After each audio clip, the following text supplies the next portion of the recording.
Good evening, respected judges. My topic is today strengthening in menopause.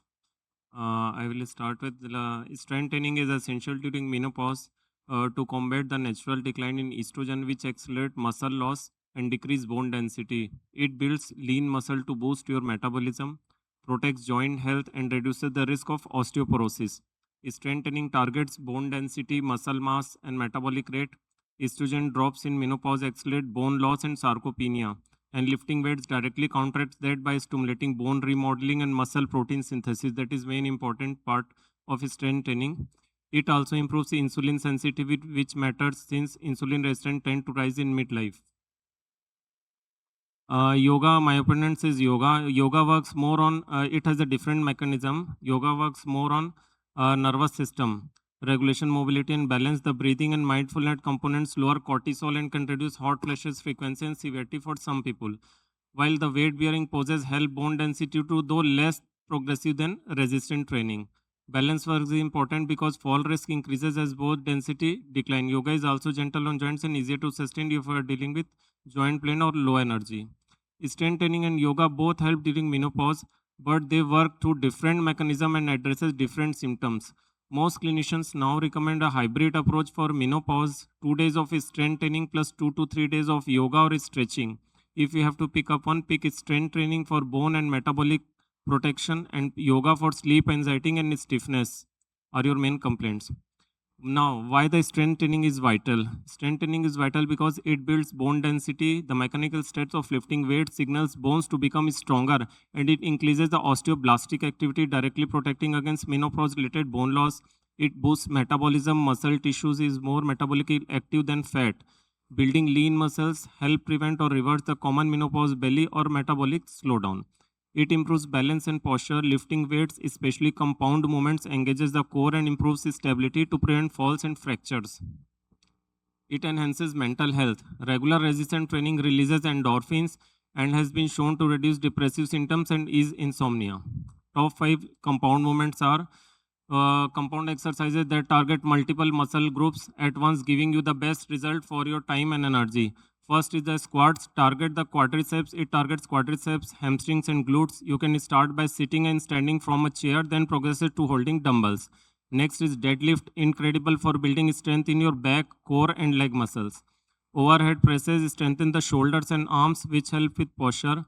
Bent over rows target the back and biceps, counteracting the effect of hunching. Push-ups works the chest, shoulders, and triceps. This can be done on your knees or against the wall to start. Now, how to get started safely? Lift heavy enough. To build muscle and stimulate bone growth, your weight should feel challenging. The last few repetitions of each set should feel quite difficult to point where your movement slowed down. Aim for frequencies. Commit to 2 to 3 full body strength sessions per week, allowing at least 48 hours of recovery between sessions. This is very important, that recovering muscle is very important in between the sessions. Thank you so much.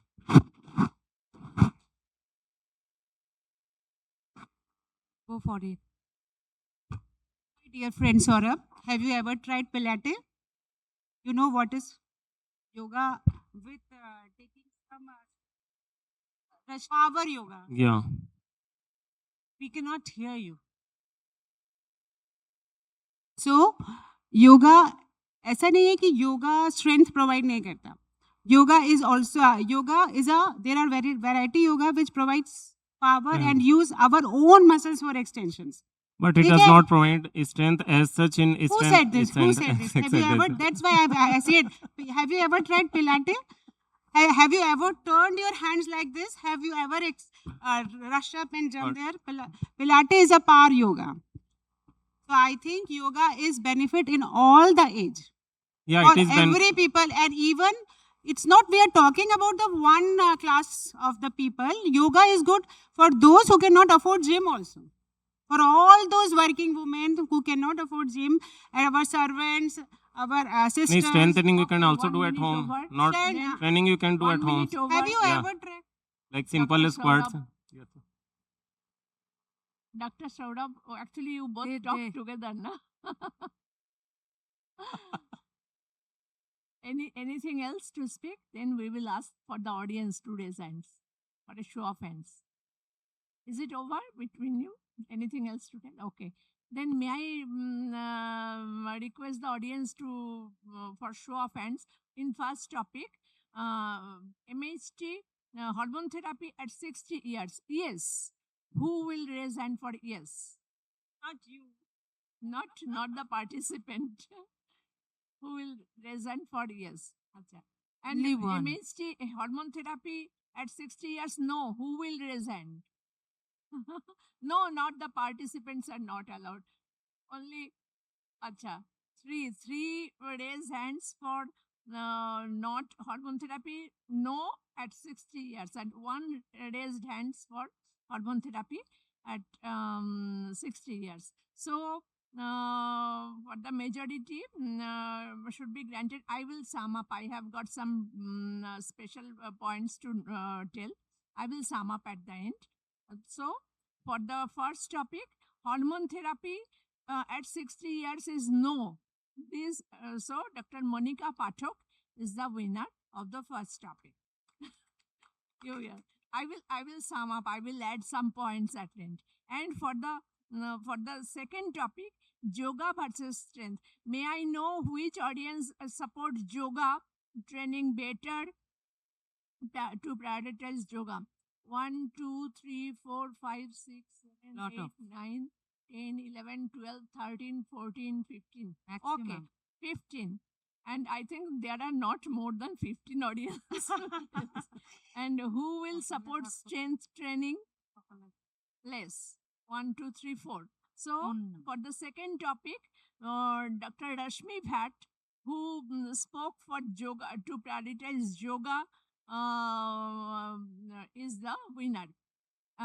So I think as it is, the women have an upper hand. No, at the end, I have to say a few sentences. Because on the first topic, hormone therapy at 60, yes or no, I found both the speakers talked on the same issue, talked same, because their gist was that hormone therapy is not a routine practice beyond 60, and it should be tailored, and when benefit outweigh the risk. Both of them spoke these lines. So Right. I think there is no difference between the speakers who spoke against, and it is known that hormone therapy is not blanketly advocated beyond 60. That both of the speakers told, and both of the speakers told that it will be tailored. So I think ultimately both are winners. And for the second topic, yes, many for yoga to prioritize yoga has been the winner. But I found Dr. Saurabh Bitre specifically told that in when there is the bone density, muscle power is to be considered, then strength training is better than yoga.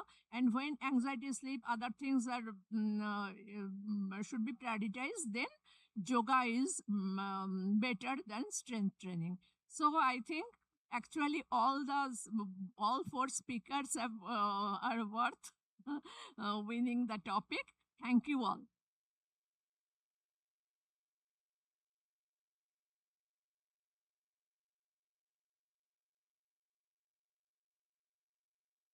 Basu and Monica ma'am, please come for the photo.